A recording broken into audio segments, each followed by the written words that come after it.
Olá pessoal, tudo bem com vocês? Estamos aqui hoje para o nosso quarto vídeo do canal, no qual eu falo um pouco sobre direito patrimonial. Tivemos o primeiro vídeo de apresentação, um segundo falando do porquê ter uma empresa, o terceiro falando de contrato, e hoje falaremos sobre um outro assunto muito importante para quem é empresário, para quem utiliza de forma a aumentar o seu rendimento, enfim, os seus próprios bens, que é a parte de impostos e os imóveis. Inicialmente, para falar sobre impostos e imóveis, eu gostaria de colocar um pouco como a gente compreende aqui no escritório o direito patrimonial. O que para nós seria essa especificação do direito? Seria o seguinte: direito patrimonial para nós é a união entre outros três ramos do direito que a gente chama, outras três vertentes, ok? A primeira delas é o direito tributário. O direito tributário é aquele que trabalha com os impostos, aqueles que todos nós temos que recolher, estejamos no Brasil, estejamos fora, quando compramos algum objeto, quando contratamos um serviço, quando ganhamos algum dinheiro com algum investimento, quando a gente pede licença para o bombeiro para abrir um negócio, tudo isso. Dentre os tributos, nós temos os impostos, um dos tipos dos tributos. Os impostos estão aí frequentemente entre nós nas atividades que desenvolvemos. Como eu disse, para aquisição, por exemplo, de um imóvel, para transferência desse imóvel, para fins de quando se ganha algum dinheiro com esse imóvel. Estou falando do imóvel, que é o ponto específico da nossa conversa de hoje. Mas então, esse é o primeiro pilar do direito patrimonial, que é o direito tributário, incidindo, ou seja, acontecendo sobre aquela sua atividade econômica. O segundo pilar é o direito imobiliário. Nesse ponto, o direito patrimonial ele tem uma grande atuação. Por quê? Porque o patrimônio imobiliário é uma das principais maneiras com que o brasileiro investe. Utiliza o seu dinheiro na aquisição de um bem imóvel para fins de investimento, para fins de uma poupança futura. Muitas pessoas são aquelas que compram imóveis como investimento, para além da sua questão de moradia, mas também para fins de partilha futura em herança, para fins de ter aquilo como a sua renda. E no direito imobiliário nós temos algumas questões importantes, documentais, burocráticas mesmo, que dizem respeito à aquisição, à venda, portanto a transferência desses bens, e tudo isso é também coberto pela questão dos impostos. E por fim, o direito empresarial, o nosso terceiro pilar. Nesse pilar nós trabalhamos muito com a questão da formação da empresa. É possível uma empresa, enquanto pessoa jurídica, isso nós falamos lá no primeiro vídeo, enquanto pessoa jurídica, enquanto ter personalidade jurídica, fazer negócios, comprar bens, comprar imóveis, contratar serviços, diversas questões que no decorrer dos negócios são importantes de serem observadas. Inclusive até mesmo na formação da própria empresa. Falaremos isso num vídeo futuro, até vou conversar um pouco sobre isso com vocês hoje, mas a existência de empresas detentoras da propriedade de vários imóveis, que são conhecidas como holdings, vocês já devem ter ouvido falar. Bom, então o direito patrimonial ele tem esses três pilares, né, do direito tributário, direito imobiliário e direito empresarial. E ele visa especificamente a proteção do seu patrimônio, a maior proteção do seu patrimônio e garantir maior economia na sua atividade econômica por meio dos imóveis. Como assim? Bom, esse é o segundo ponto de que nós vamos tratar hoje. Impostos e aquisição dos imóveis. Então, por exemplo, no momento de adquirir um imóvel, você vai ser feita a transferência, a pessoa vai estar vendendo o bem para você, você vai negociar os valores necessários para fins de que o negócio funcione, que o negócio saia, que você adquira aquele imóvel. Para além de todas as questões contratuais, que falamos no último vídeo, por exemplo, lá, negociais mesmo, de valor do imóvel, como vai pagar, de que forma vai pagar, com o que vai pagar, para quem vai pagar, se tem ali uma corretagem eventualmente para um corretor de imóveis, enfim. Para além dessas questões, existe toda a questão de impostos que envolve a aquisição desse imóvel. Por exemplo, João vende para Maria um apartamento. João está em vida, Maria também. Pessoas plenamente capazes, sem nenhuma dificuldade, sem nenhum problema.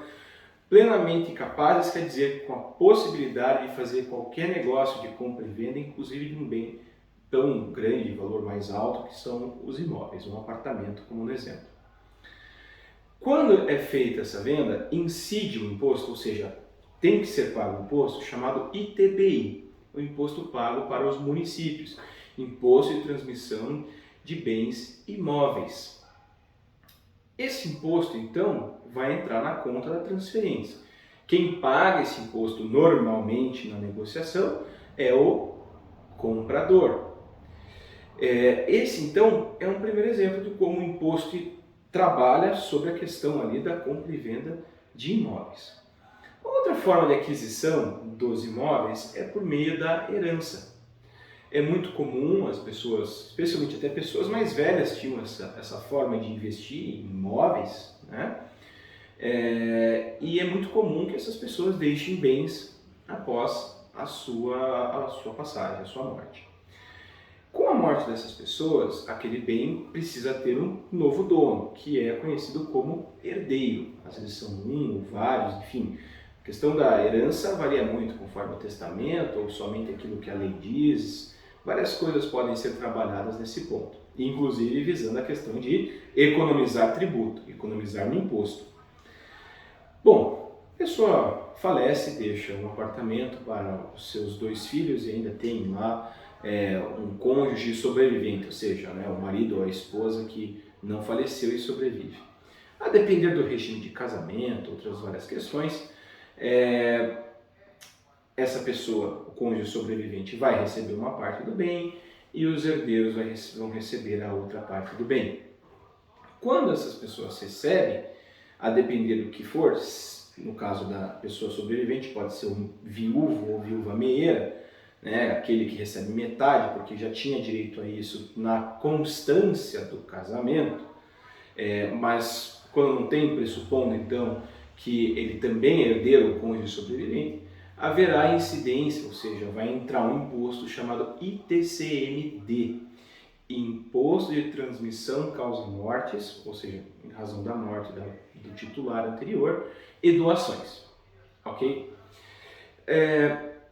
Nesse imposto no estado do Paraná e no estado de São Paulo, por exemplo, ele tem um valor de 4% sobre a base de cálculo, que é o valor total da herança. Então, se tinha lá um apartamento de R$100 mil, 4%, R$4.000 será de impostos, pagos para o respectivo estado onde está localizado este imóvel. Vejam, quando eu falei do TCMD, eu falei da causa-morte, ou seja, por conta do falecimento, e de outro lado, da doação. Quando também é feita uma doação, normalmente é comum acontecer doação entre pai e filhos, determinado bem, também vai incidir ali o dedo do ITCMD, que é doação, também 4%, que é aquele ali que completa a sigla do imposto de transmissão, causa-morte ou doação. Então vejam, essas são formas de adquirir o imóvel, que como vocês puderam perceber, incide, ou seja, entram impostos diferentes, pagos para diferentes entes, seja o município ou o estado, na sua respectiva aquisição da propriedade. Ok? Bom, então veja, já nesse caminho é possível, por exemplo, no ITBI, quando a gente fala de venda de pessoas vivas, fazer e trabalhar uma questão negocial que facilite ou melhore, ou enfim, ajude a reduzir um pouco a base do imposto, sobre o qual ele vai ter o percentualzinho que vai ser cobrado pela prefeitura. No ITCMD, esse trabalho é muito mais corriqueiro, por meio da criação de pessoas jurídicas para terem os bens, por meio de outras formas empresariais possíveis que funcionam para que, no momento dessa transmissão, seja pela morte ou seja pela doação, o imposto seja cobrado em valor menor em função da redução da base de cálculo do valor do bem que está sendo transferido. Ok? O terceiro ponto de hoje também vai trabalhar a questão dos impostos. Então, mas agora não vamos mais falar da aquisição, ou da transferência do bem para você. Vamos falar agora do uso econômico do seu imóvel. Como assim o uso econômico? Falei no início, existem pessoas que utilizam o bem imobiliário, o patrimônio imobiliário, para fins de investimento. Pessoas que compram na planta o imóvel, esse imóvel ganha destaque naquela localidade e, por fim, a pessoa acaba por vender esse bem antes mesmo da sua conclusão ou logo após terminado. Existem pessoas que compram os bens e os imóveis e os locam, transferem a posse para outras pessoas residirem ali ou terem uma atividade comercial por um determinado tempo. O que incide sobre a compra e venda de imóveis como investimento, de qualquer maneira, mas como investimento de forma específica, que a gente vai tratar aqui, e sobre a locação? Tem que ficar atento para o imposto de renda, pessoal, o famoso leão. Então, quando eu compro um imóvel para fins de investimento futuro, compro lá na planta, declaro isso no meu imposto de renda para o ano seguinte, informando que no ano anterior, ali no ano base, no exercício fiscal que chama, eu fiz a compra de um imóvel e deixo esse patrimônio ali por um tempo no meu imposto de renda. Dali a 4, 5 anos ficou pronto ali o imóvel, eu vi que ele teve uma boa valorização e que vai valer a pena eu fazer a venda dele para um terceiro que está interessado em comprar. Todas as unidades vendidas, agora só comprando quem já é proprietário, aquela coisa. Bom, se é possível, eu vou lá, vendo para outra pessoa. Bom, mas qual que é a questão aqui? Eu comprei o imóvel por X, ele teve uma valorização de 2 vezes, então o valor dele agora é 2x. Quando eu vendi, eu comprei por X, agora eu vendi por 2x, essa diferença aqui, eu tive um ganho de capital. Esse valor, portanto, vai ser tributado pelo imposto de renda. No exemplo da locação, ele é muito corriqueiro, e na locação, daí a gente já trabalha com uma ideia, normalmente, de uma situação envolvendo pessoas físicas, que utilizam pessoas jurídicas chamadas holdings, por exemplo, ou não, tem esse patrimônio totalmente em seu nome, pessoa física, no seu CPF, e diante da grande quantidade de imóveis que às vezes tem, pagam um alto percentual de imposto de renda no ano seguinte sobre a locação.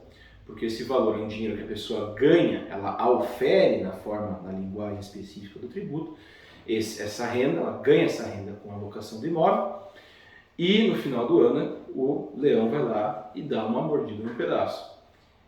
Por exemplo, a depender da conformação e da quantidade de bens, essa pessoa física que tem um X número de imóveis pode ser tributada até nos 27,5% de alíquota, por conta da locação e de quanto ganha com isso. Por outro lado, uma pessoa jurídica, como eu falei, a depender da quantidade de imóveis, da conformação, vai pagar em torno, em média, de uns 15% de imposto de renda. É por isso que tantas pessoas procuram essa conformação de pessoa jurídica para os seus bens, para que economizem nos impostos. Essas são medidas e estratégias totalmente legalizadas, totalmente legais, não há nenhum problema com isso. É algo que a legislação permite que seja feito. Então, toda essa conformação, esse trabalho de repente, transformar, levar o seu patrimônio para uma pessoa jurídica, ele ganhou um nome famoso aí no mercado, que é a holding patrimonial, holding imobiliária ou simplesmente holding. Falaremos dela num vídeo futuro, mais especificamente. Mas já fica desde já a questão, a ideia para vocês de como isso funciona e o porquê que existe. Porque, ao fim e ao cabo, o direito patrimonial vem para melhorar a situação negocial da sua atividade, bem como, e com isso, economizar tributo, o que é plenamente legal e possível dentro dos meios aqui que comentamos hoje. Com isso, pessoal, encerro o vídeo de hoje, o assunto. Agradeço a vocês que têm participado, se manifestado no canal e me assistido. Fico aqui totalmente à disposição para eventuais sugestões, críticas, comentários, dúvidas, o que quiserem colocar aqui para nós. Se inscrevam no canal e nos vemos no próximo vídeo. Muito obrigado!